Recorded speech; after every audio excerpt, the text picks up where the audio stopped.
Okay,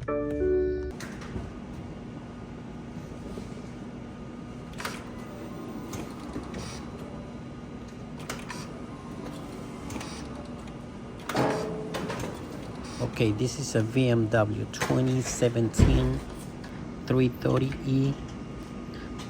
When you push the key inside, and it only does a click sound. It has a small battery in the front. This battery goes bad, so you have to jump it.